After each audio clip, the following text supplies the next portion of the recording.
Hello everyone, welcome to battle IAS. आशा करता हूँ आप लोग बहुत अच्छे होंगे। आज हम 10th नवंबर का न्यूज़पेपर एनालिसिस करेंगे। इसमें टोटल मैंने 4 आर्टिकल लिए हैं, जिससे पहला आर्टिकल बात करता है आदित्य L1 मिशन की फाइंडिंग के ऊपर। यहाँ पे आपको मैं बताऊंगा कि उसने फाइंडिंग क्या की है, क्या एक ऑब्जर्वेशन हुआ है कोरोनल मास इजेक्शन के बारे में। कोरोनल मास इजेक्शन क्या होता है मैं आपको इन डिटेल समझाऊंगा, जो सन के कोरोना से इजेक्ट होती है। फिर यहीं पे आपको मैं VELC के बारे में बताऊंगा और कनेक्ट करूंगा कि इसका सिग्निफिकेंस क्या है। और ये जो CME आप देख रहे हो, जिसे कोरोनल मास इजेक्शन भी कहते हैं, इससे कनेक्टेड जो PYQ उठा है वो भी आपके साथ में डिस्कस करूंगा।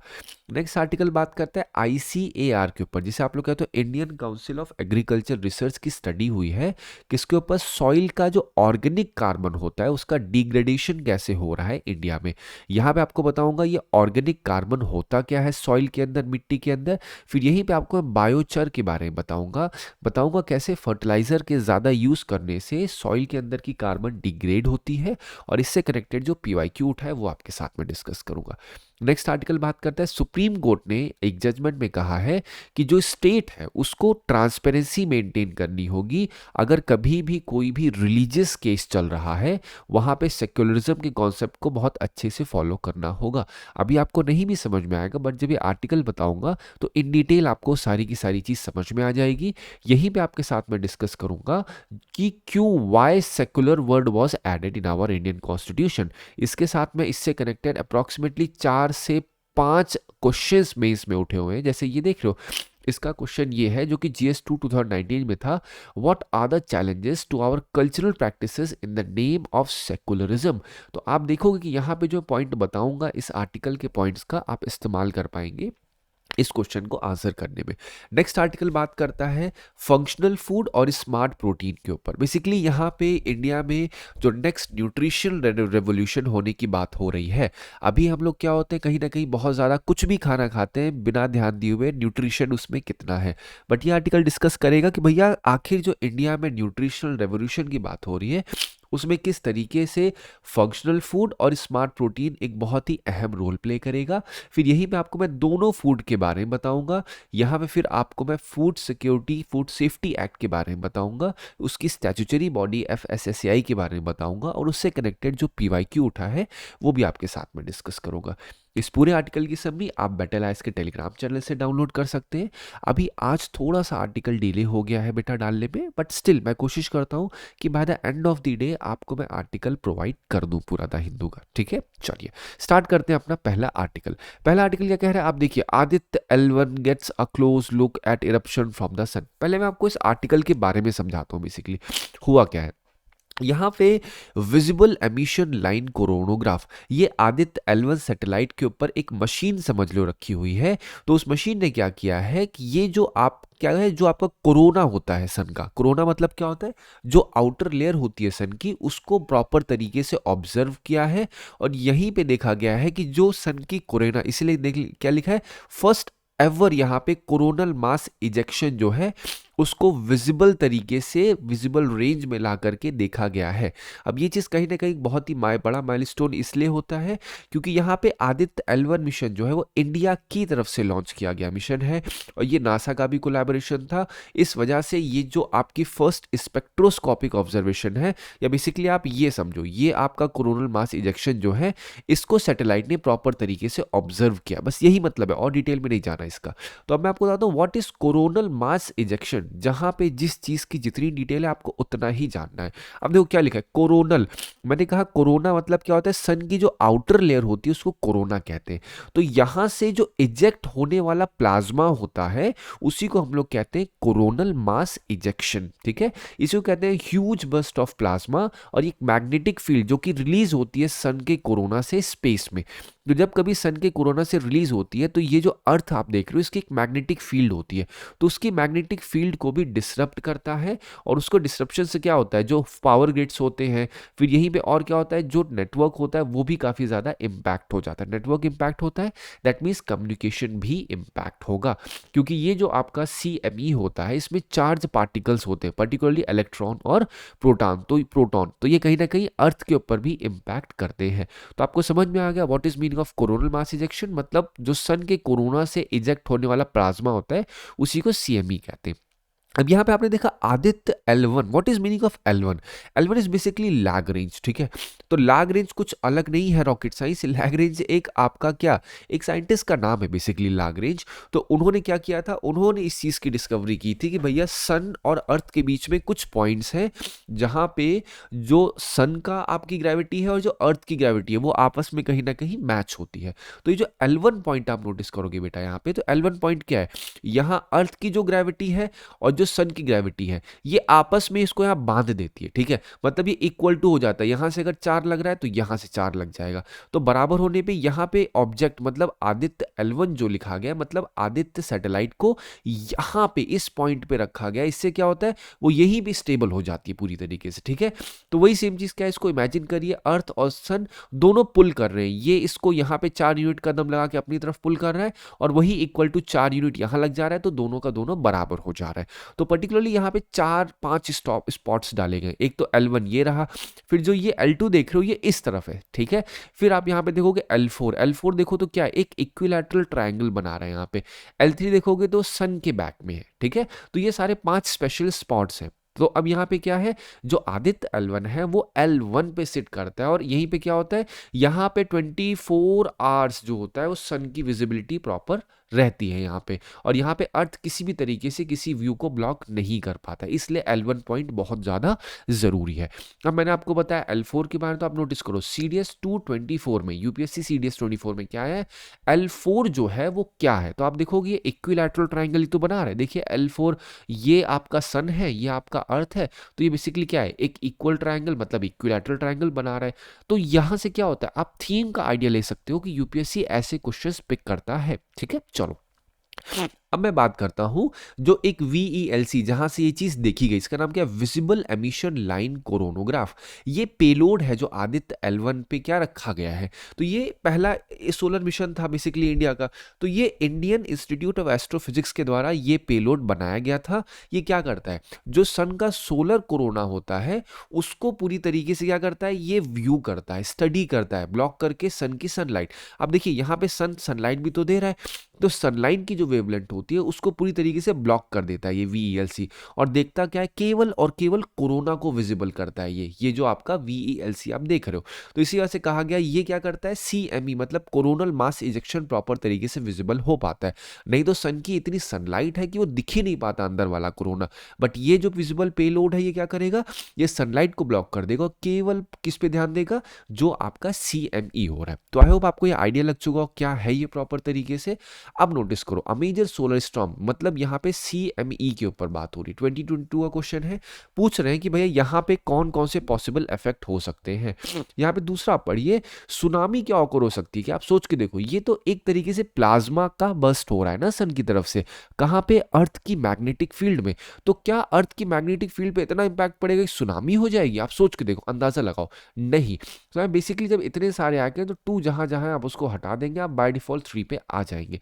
अब बाकी भी आप नोटिस करो यहाँ पे क्या है, 5वें नंबर देखो, फॉरेस्ट फायर। अरे भाई जब CME होगा तो क्या उससे फॉरेस्ट फायर लग जाएगी इतने बड़े लेवल पे? नहीं, ऐसा बिल्कुल नहीं होता, बस अर्थ की मैग्नेटिक फील्ड इंपैक्ट हो जाती है, ठीक है।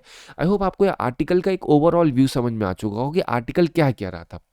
आसान सी भाषा में बोलोगे तो आदित्य L1 जो कि लैग रेंज 1 पे है, उसके VELC का इस्तेमाल करके एक प्रॉपर विजिबल हुआ है क्या, जो आपका सन का कोरोना है। कोरोना से क्या हो रहा है, कोरोनल मास इजेक्शन हो रहा है, तो वो हमने व्यू कर लिया, दैट इज इट। इसमें इससे ज्यादा आपको समझने की जरूरत नहीं, मैंने आपको पूरे लैग रेंज के बारे में समझा दिया, ठीक है।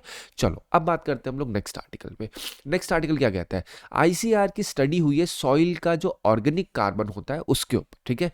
एक 6 ईयर की स्टडी हुई थी जो कि मंगी लाल जाट, अगेन इसमें बहुत इंपॉर्टेंस नहीं है, बट पॉइंट क्या बताना चाह रहा हूं, यहां पे अप्रोक्सीमेटली 2.5 लाख से ज्यादा सैंपल 620 अलग अलग डिस्ट्रिक्ट से लिए गए थे, किसके, जो सॉइल के सैंपल होते हैं। तो उसका क्या आउटकम निकला हम वो समझते हैं। पहली चीज़ मैं मेजर प्रॉब्लम्स बताता हूँ जो हाईलाइट हुई है स्टडी में। पहली चीज़ जो पाई गई, ये जो आपका 2.5 लाख सैंपल्स लिए गए थे, इसमें जो सॉइल का ऑर्गेनिक कार्बन है वो कहीं ना कहीं डिक्लाइन हो रहा है। What is carbon? जैसे सॉइल देख रहे हो बेटा, ठीक है, तो यहाँ पे डेड मैटर या डेड एनिमल्स या आप कह सकते हो डेड लीफ या जो कुछ भी ऑर्गेनिक मैटर होता है, ये कहीं ना कहीं अपने में कार्बन को स्टोर करता है, ठीक है, तो वही होता है सॉइल का कार्बन। तो इसका कॉसेस क्या है? अगर कह रहे हैं डिक्लाइन हो रहा है सॉइल का ऑर्गेनिक कार्बन, तो क्या है, कहीं ना कहीं जो इम्बैलेंस यूज हो रहा है फर्टिलाइजर का, अनसाइंटिफिक यूज हो रहा है, तो इसकी वजह से क्या हो रहा है, जो आपका फॉस्फोरस है, जो आपका यूरिया है, इसका टू मच इस्तेमाल करने से सॉइल का ऑर्गेनिक कार्बन कम हो जाता है। साथ ही साथ क्लाइमेटिक चेंज, जब टेम्परेचर बहुत ज़्यादा होता है तो सैलिनिटी वाला पॉइंट आपको पता होगा कि सॉइल का मॉइस्चर जाता है। मॉइस्चर जाने से क्या होगा, जो रेनफॉल भी प्रॉपर तरीके से नहीं होगी, तो यहाँ पे क्या होता है, जो ऑर्गेनिक कार्बन होता है मिट्टी का, वो कहीं ना कहीं कम हो जाता है। तो क्वेश्चन उठता है ये प्रॉब्लम है क्यों? मतलब अगर सॉइल के अंदर ऑर्गेनिक कार्बन कम हो रही है तो प्रॉब्लम क्या है उससे?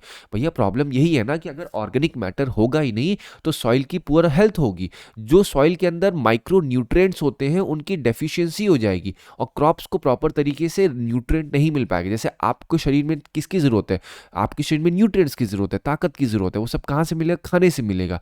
तो ठीक उसी तरीके से एग्रीकल्चर जो क्रॉपिंग होती है वहां पर भी न्यूट्रिएंट्स की जरूरत होती है। तो अगर कहीं पे ऑर्गेनिक कार्बन कम होगा तो क्या होगा, डेफिशिएंसी वहां पे होगी, तो इससे कार्बन स्टोरेज कैपेसिटी भी जो मिट्टी की होती है वो भी कम हो जाती है, अगर कहीं पे क्या ऑर्गेनिक कार्बन कम होगा, ठीक है। इससे क्या होगा, कार्बन क्रेडिट का पोटेंशियल भी कहीं ना कहीं इफेक्ट हो जाता है और हीट एमिशन जो सॉइल से होता है वो और ज्यादा बढ़ने लग जाता है। मतलब सॉइल के अंदर कार्बन अगर नहीं होगी तो इससे क्या होगा, जो हीट है वो और ज्यादा एमिट होगी, क्योंकि जब क्लाइमेट चेंज होगा सन की ज्यादा वो इंपैक्ट पड़ेगा, तो ये ओवरऑल से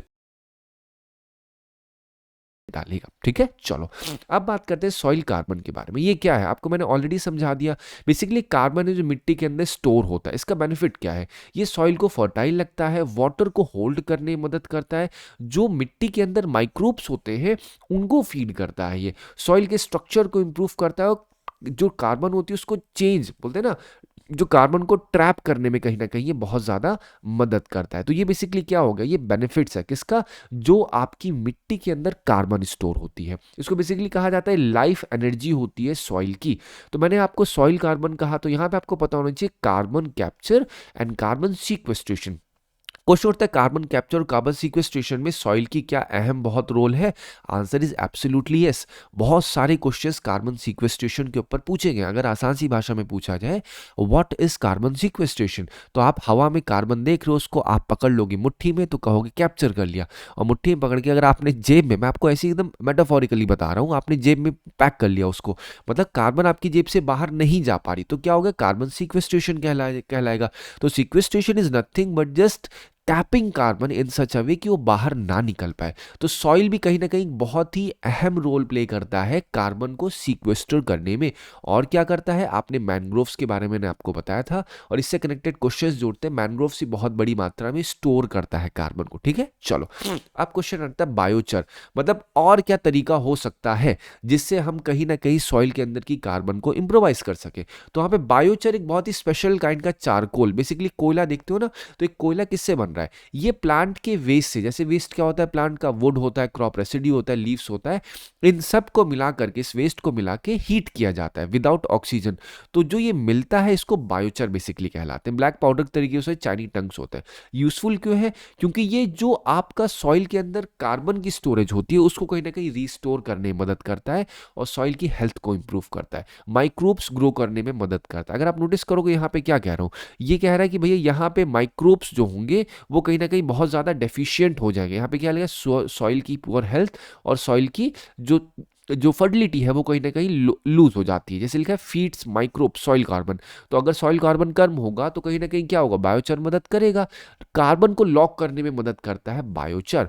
फर्टिलाइजर की नीड को कहीं ना कहीं कम करता है। तो बायोचर का यूज क्या है, बेसिकली बायोचर एक ओवरऑल लेवल पे फर्टिलिटी रिस्टोर करने में मदद करता है। 2020 क्वेश्चन आप खुद से इसको देखिए, बायोचर का क्या इस्तेमाल ग्रोइंग मीडियम में कर सकते हैं? यस। क्या बायोचर का इस्तेमाल हम कर सकते हैं नाइट्रोजन फिक्सिंग और माइक्रो ऑर्गेनिज्म के लिए? बिल्कुल कर सकते हैं।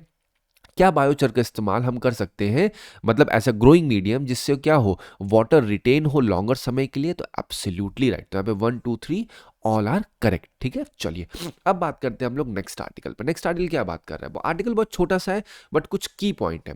सुप्रीम कोर्ट के जज ने एक एम्फेसिस किया है कि जो स्टेट है, स्टेट मतलब क्या है, स्टेट का आप आर्टिकल 12 याद करो तो स्टेट का मतलब क्या है, पार्लियामेंट हो गया, स्टेट हो गया, या फिर जो लोकल बॉडीज होती हैं। अगर आप जो रिसेंट केसेस होंगे उनको भी उठाएंगे तो स्टेट की एक बहुत ब्रॉड मीनिंग है, बट पर्टिकुलरली बात कर रहा हूं किसने, सुप्रीम कोर्ट ने कहा है कि स्टेट को एक्ट करना होगा पूरी ट्रांसपेरेंसी के साथ और फेयरनेस के साथ जब कभी भी ऐसे मैटर को वो सॉल्व कर रहे हैं या ऐसे मैटर को कहीं ना कहीं इन्वॉल्व है उनके सामने जिसमें रिलीजियस ऑपरेशन इन्वॉल्व है और जहां पे सेकुलरिज्म का मुद्दा इन्वॉल्व है। मतलब बेसिकली अगर कभी कोई डिस्प्यूट हो रखा है, डिस्प्यूट होने के कारण एक क्या होता है जनरली, जैसे दो लोग के घर का डिस्प्यूट हो गया, वो एकदम अलग मुद्दा है, बट अगर डिस्प्यूट हो रखा है रिलीजियस मैटर में तो ये जिम्मेदारी बनती है स्टेट की कि वो बिल्कुल फेयर और ट्रांसपेरेंट तरीके से दोनों साइड को सुने।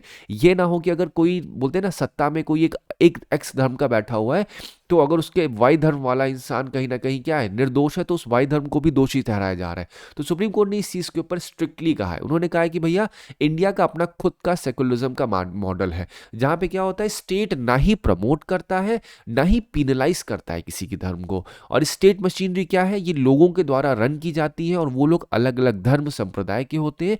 तो कहीं ना कहीं उनको अपने एक्शन में शो करना पड़ेगा कि भैया वो पूरी तरीके से न्यूट्रल और फेयरनेस तरीके से काम कर रहे हैं बिना किसी साइड को लिए हुए। ठीक है, तो ये बेसिकली कॉन्टेक्स्ट मैंने बताया। अब यहां पे एक वर्ड उठा है सेकुलरिज्म। ठीक है, तो सेकुलरिज्म कॉन्सेप्ट में आता है व्हाई इंडिया ऑप्टेड सेकुलरिज्म। तो आपको पता होगा इंडिया का डाइवर्स रिलीजियस लैंडस्केप है जिसकी वजह से यहां पे सेकुलरिज्म का मॉडल अपनाया गया। मतलब स्टेट पर्टिकुलरली किसी धर्म को स्पॉन्सर नहीं करता है, वो पूरी तरीके से न्यूट्रल है। ठीक है, यहां पे क्या होता है, हर एक की इक्वल रिस्पेक्ट होगी चाहे कोई किसी भी फेथ का होगा। हमारा हिस्टोरिकल एक्सपीरियंस भी बहुत ज्यादा है क्योंकि ड्यूरिंग पार्टीशन देखा जाए डिवाइड एंड रूल वाले कॉन्सेप्ट में बहुत ज्यादा यहाँ पे कम्युनल वॉयलेंस हुआ था, जिसकी वजह से हमने अपनाया कि हम हर एक धर्म के लिए न्यूट्रल रहेंगे। डेमोक्रेटिक वैल्यूज में भी ये चीज रखी गई है, हमने आर्टिकल 25 टू 28 में इस चीज को शो किया है। हम लोग पॉजिटिव सेक्युलरिज्म मॉडल को फॉलो करते हैं। अगर फ्रांस की बात की जाए वहां पे स्ट्रिक्ट सेपरेशन होता है स्टेट का और धर्म का। अब ये जो चीजें बता रहा हूं ये चीज आपका जीएस पेपर 2 में जो एक पर्टिकुलर टॉपिक है which states comparison of Indian constitution with that of other constitution. तो इट डज नॉट मीन कि आप कॉन्स्टिट्यूशन की किताब को कंपेयर करोगे, इट मीन्स कॉन्स्टिट्यूशन के अंदर जो प्रोविजंस है उनको आप कंपेयर करोगे दूसरे देशों के साथ। तो हम लोग क्या करते हैं, हम लोग सर्वधर्म धर्म संभव की बात करते हैं। यहाँ पे कहते हैं हर एक रिलीजन इक्वली बिलोंग करेगा, रहेगा और माइनॉरिटीज जो होंगी उनको प्रोटेक्ट किया जाएगा। ठीक है, तो ये बेसिकली क्या है, ये रीजन है क्यों हमने सेकुलरिज्म को ऑप्ट किया था। और सुप्रीम कोर्ट ने क्या कहा है, सुप्रीम कोर्ट ने वही सेम चीज कही कि स्टेट को ट्रांसपेरेंसी और फेयरनेस के साथ एक्ट करना होगा। क्यों ऐसा कहा है, क्योंकि स्टेट सपोर्ट नहीं करता है किसी भी धर्म को। अब ये जो सुप्रीम कोर्ट ने कहा है इसका इंपैक्ट क्या होगा, इंपैक्ट ये होगा सेकुलर वैल्यूज जो होंगी वो गवर्नेंस में रीइंफोर्स होंगी, साथ ही साथ जो इन्वेस्टिगेशन है वो पूरी तरीके से इम्पार्शियल होगी और गवर्नमेंट को रिमाइंड होगा कि भैया वो रिलीजियस बायस को पूरी तरीके से अवॉइड करे जब कभी एडमिनिस्ट्रेटिव या पुलिसिंग का काम चल रहा है। तो ये ओवरऑल मैंने आपको केवल केस या ये आर्टिकल नहीं समझाया, मैंने आपको एक प्रॉपर अंडरस्टैंडिंग दी है कि किस तरीके से आप आर्टिकल को समझ सकते हो। ठीक है, अब नोटिस करिए 1 2 3 4 5, ये 5 के 5 क्वेश्चन सेक्युलरिज्म के ऊपर पूछे गए। ठीक है, इस वजह से मैंने पिक किया है ये जो पूरा आर्टिकल था। तो आपको मैंने जीएस पेपर 2 का एक आर्टिकल पॉइंट बताया कि compare Indian constitution with that of other. तो अब देखिए यहाँ पे क्या किया मैंने, कंपेयर ही किया है इंडिया, यूएसए, फ्रांस, यूके और कनाडा। यहाँ पे मॉडल देखो, एक बार आप पढ़िएगा, कहीं पे भी डाउट होता है बिल्कुल पूछिएगा। आप यहाँ पे देखो स्टेट का रोल क्या है, यहाँ पे स्टेट जो होता है प्रोटेक्ट करता है, यूएसए में कोई फेवर नहीं करता, यहाँ पे कोई रोल ही नहीं है। फ्रांस में, यूके में क्या है, यहाँ पे प्रिविलेजेस चर्च को देते, बट अभी ग्रेजुअली क्या न्यूट्रल हो चुके हैं। कॉन्स्टिट्यूशनल बेसिस आउटकम, ये सिर्फ कंपेयर करिए, कंपेयर करके आपको एक अच्छा खासा आइडिया लग जाएगा। नोट्स आपको मिलेगा, आप टेलीग्राम पे जो नोट्स मिलेगा वहां से इस चीज को देख सकते हैं आसानी से। ठीक है, चलो अब हम लोग बात करते हैं नेक्स्ट आर्टिकल पे। नेक्स्ट आर्टिकल बात करता है कि भैया इंडिया में एक नया रेवोल्यूशन आने वाला है न्यूट्रिशन के ऊपर। ठीक है, रेवोल्यूशन मतलब क्रांति होगी। क्रांति में क्या होगा, अब लोगों की जो हैबिट होगी वो कहीं ना कहीं चेंज होगी। तो वहां पे दो कारण बनते हैं, दो तरीके बनते हैं जहां से चेंज होगा, एक है फंक्शनल फूड, एक स्मार्ट प्रोटीन। पहले समझो what are functional food. Functional food मतलब जो हम डेली बेसिस पे खाना खाते हैं, उसमें कहीं ना कहीं एनरिचमेंट कर दिया जाए। किस चीज़ को? उस पे हम लोग विटामिन को एनरिच कर देंगे, वहाँ पे हम ओमेगा 3 को एनरिच कर देंगे, जिंक कर देंगे। मतलब बेसिकली कहा जाए बायो फोर्टिफिकेशन, आपने सुना हो, जहाँ पे क्या होता है, जो चावल है उसमें कहीं ना कहीं न्यूट्रिएंट को ज़्यादा हम डाल देंगे। कैसे करती है सरकार? आपको मैंने तरीका बहुत पहले समझाया था। और बेसिकली ये समझो चावल है, उसमें ताकत को और बढ़ा दिया जाए। ताकि कैसे बढ़ाया जाएगा? उसके लिए या तो जेनेटिक इंजीनियरिंग होगी, या तो बाद में उस चीज़ को ऐड ऑन किया जाएगा। तो फंक्शनल फूड क्या है? जो रेगुलर फूड हम लोग कंज्यूम करते हैं, उसको कहीं ना कहीं उसकी हेल्थ को बूस्ट किया जाए। ठीक है, हेल्थ इन द सेंस उसकी न्यूट्रिएंट्स को बूस्ट किया जाए। एक तो फंक्शनल फूड हो गया। दूसरा क्या है? Smart proteins. यहाँ पे क्या होता है? यहाँ पे हम लोग बायोटेक का इस्तेमाल करेंगे। आपको पता होना चाहिए व्हाट इज बायोटेक। बायोटेक मतलब जितने भी लिविंग ऑर्गेनिजम्स हैं, मैं आपको लिविंग मैटर बोल रहा हूँ, लिविंग मैटर का सबसे छोटा हिस्सा आप पकड़ो और उस छोटे हिस्से पे आप कोई टेक लगा दोगे तो बायोटेक हो जाएगा। यहीं से एक वर्ड आता है व्हाट इज नैनोटेक। नैनोटेक मतलब क्या होता है? जो भी नॉन लिविंग थिंग है उसका सबसे छोटा हिस्सा पकड़ो और उसमें जो भी टेक कर दोगे वो नैनोटेक बन जाएगा। ठीक है, तो नैनोटेक और बायोटेक एक साथ कंबाइन भी होता है, जहां पे हम नैनो का भी इस्तेमाल करेंगे, बायो का भी इस्तेमाल करके एक नई चीज बना देते हैं। तो बेसिकली स्मार्ट प्रोटीन क्या है? यहाँ पे बायोटेक का इस्तेमाल करके हम लोग प्रोटीन के ऑल्टरनेटिव निकालेंगे, जिससे मीट के ऊपर डिपेंडेंस कम हो। हम लोग प्लांट बेस्ड प्रोटीन को कहीं ना कहीं इंक्लूड करेंगे। हम लोग प्रोटीन को डिराइव करेंगे फर्मेंटेशन के द्वारा। हम लोग मीट को कल्टीवेट करेंगे जिससे स्लॉटरिंग ना हो और ग्रोन किया जाए, मतलब लैब्स में एनिमल्स को ग्रो करके, उनकी सेल्स को ग्रो करके मीट बनाए, जिससे क्या हो, प्रोटीन की जो अवेलेबिलिटी है या प्रोटीन को प्रॉपर तरीके से मिला जा सके। तो ये क्या है? बेसिकली कह रहे हैं कि ये दो तरीके होंगे जिससे इंडिया को न्यूट्रिशन मिल पाएगा, जो इंडिया का न्यूट्रिशन रेवोल्यूशन है। तो क्वेश्चन होता है इंडिया को चाहिए क्यों? क्योंकि अभी भी 1/3 of the Indian children stunted है, उनको न्यूट्रिएंट्स प्रॉपर मिल ही नहीं पड़ रहा है। और जैसे जैसे इनकम बढ़ रही है, फूड शिफ्टिंग हो रही है धीरे धीरे। क्या हो रहा है? अब धीरे धीरे हम लोग फिलिंग की जहां पे नरिशिंग पे आ रहे हैं, हम लोग थोड़ा सा न्यूट्रिशन की तरफ भी ध्यान दे रहे हैं। तो हमें क्या ध्यान देना होगा? हमें फोकस करना होगा फूड सिक्योरिटी से न्यूट्रिशनल सिक्योरिटी पे। फूड सिक्योरिटी इज लाइक, अगर आपसे पूछे सुबह से शाम तक 1000 कैलोरी खाता है इंसान, मान लेते हैं मोटा मोटा, ठीक है, but generally on an average approximately 2500 से 3000 कैलोरी की जरूरत होती है, मेंटेनेंस कैलोरी, जिसे देखिए बेसल मेटाबॉलिक रेट कहते हैं। तो अगर आप सुबह अगर उठ करके 5 समोसे खा लोगे, 5 समोसे खाए 1500 कैलोरी तो हो गई। तो क्या आपके पूरे दिन का कोटा हो चुका है? नहीं। आपको क्या हुआ है? आपको खाना तो मिल चुका है, आपकी कैलोरी नीड तो पूरी हो चुकी है, बट आपको न्यूट्रिशनल नीड नहीं पूरी हुई है। तो न्यूट्रिशनल नीड पूरी करने के लिए हमें न्यूट्रिशनल सिक्योरिटी पे ध्यान देना होगा। वो कैसे होगा? जब हम लोग फंक्शनल फूड और स्मार्ट प्रोटीन के ऊपर ध्यान देंगे। ठीक है, अगर इंडिया की प्रोग्रेस की बात की जाए तो इंडिया ने बायो E3 के अंडर इसे रिकॉग्नाइज किया। What is bio E3? मतलब बायोटेक हम इस्तेमाल करेंगे फॉर अपनी अर्थव्यवस्था, for environment and for employment. ये आप अपने मेंस में यूज कर सकते हो। डीबीटी या बिराक जो आप देखते हो, ये आपका बायोटेक के ऊपर रिसर्च सेंटर है। ये क्या करते हैं? ये फंडिंग रिसर्च है जो बायो फोर्टिफाइड क्रॉप्स के ऊपर प्रॉपर रिसर्च करते हैं, मीट के कल्टीवेशन में कहीं ना कहीं मदद करते हैं। स्टार्टअप्स जो है वो भी कहीं ना कहीं क्या कर रहे हैं? वो इस फील्ड में काम कर रहे हैं, जिससे जो बायो फोर्टिफिकेशन हो सके, साथ ही साथ जो हम प्रोटीन को फुलफिलमेंट करना चाह रहे हैं वो भी चीज़ें ढंग से हो सके। लेकिन अभी तक FSSAI ने कोई क्लियर रेगुलेशन नहीं दिया है कि भैया किस तरीके से फूड हम एक प्रॉपर तरीके से कल्टीवेट करेंगे जिसमें न्यूट्रिशन हो, या फिर मील का कल्टीवेशन करेंगे, उसके बारे में कोई गाइडलाइन नहीं है। ठीक है, अगर मैं ग्लोबल एग्जांपल बताऊं तो जापान ने पहली बार फंक्शनल फूड को रेगुलेट करना स्टार्ट कर दिया 1980s में। फिर अलग अलग कंट्रीज ने अपने समय पे काम करना स्टार्ट किया। सिंगापुर की बात की जाए तो वहां पे कल्टीवेटेड चिकन का अप्रूवल दे दिया गया है। ठीक है, चलो अब यहाँ पे वे फॉरवर्ड क्या है? हमें एक नेशनल रेगुलेटरी फ्रेमवर्क बनाना होगा अंडर FSSAI, जिसमें प्रॉपर डेफिनेशन हो, सेफ्टी चेक और लेबलिंग की जाए, और ये ऐसा हो कि इंटर मिनिस्ट्रियल कोऑर्डिनेशन हो। ये ना हो कि भैया रेड टेपिज्म इतना बढ़ जाए। आपने ऑन पेपर तो बना दिया है कि हम एक ऐसा अप्रोच बनाएंगे जहां पे हर एक इंडस्ट्री का जो कुछ भी प्लेयर होगा उसे इक्वल तरीके से अपॉर्चुनिटी मिलेगी कि वो आकर के स्टार्टअप करे, न्यूट्रिशन फील्ड में काम करना चाहता है या वो मीट बनाना चाह रहा है, किससे? लैब में जाकर के तो कर सके। लेकिन वो चीज़ अगर मिनिस्ट्रियल लेवल पे नहीं कोऑर्डिनेट होगी तो it will all be waste. तो पब्लिक प्राइवेट पार्टनरशिप को भी कहीं ना कहीं प्रॉपर तरीके से स्केल करना होगा। ठीक ठीक है, फार्मर्स को ट्रेन करना होगा कि किस तरीके से वो नई फूड वैल्यू चेन को बढ़ोतरी कर सके, उसमें अपना योगदान दे सके। अब यहाँ पे एक पॉइंट आ रहा है, व्हाट इज FSSAI? इसको कहते हैं food safety and standard authority of India. Basically एक स्टैट्यूटरी बॉडी है जो आपका FSS food safety security act 2006 में फॉर्म की गई थी। इसका फंक्शन क्या है? फूड सेफ्टी स्टैंडर्ड को फ्रेम करना, लाइसेंस देना, इंस्पेक्शन सैंपलिंग करना, मिसलीड एडवर्टीजमेंट को मॉनिटर करना और अवेयरनेस प्रोवाइड करना फूड सेफ्टी के रिगार्ड में कंज्यूमर्स को। ठीक है, ये बेसिकली क्या है? Food safety and standard authority of India के बारे में इंफॉर्मेशन है। अब नोटिस को 2018 में क्वेश्चन क्या पूछा है? Food safety and standard act replace the prevention of food adulteration act 1954। क्या है? सही है? यस। आप ध्यान दोगे इसको तो आपको समझ में आएगा। Food Safety and Standard Authority is under the charge of Director General of Health Services in the Union Ministry of Health and Family Welfare। तो हमेशा आपको एक चीज़ ध्यान रखनी, कभी भी कोई बहुत ही ऑब्वियस लगे, जैसे आपको पढ़ के क्या लग रहा है, फूड सेफ्टी है तो ऑब्वियसली हेल्थ मिनिस्ट्री में ही होगा। अक्सर ये ऑब्वियस इंफॉर्मेशन यूपीएससी गलत करता है। बट आपको ये भी बता दिया जाए, FSS एक ऑटोनोमस बॉडी है, ठीक है। तो यहाँ पे क्या है, वो किसी के अंडर चार्ज नहीं, वो इंडिपेंडेंट चार्ज के तरीके से काम करती है। तो one only is the right one. I hope आपको इस आर्टिकल से मदद मिली होगी। Thank you so much for watching this video.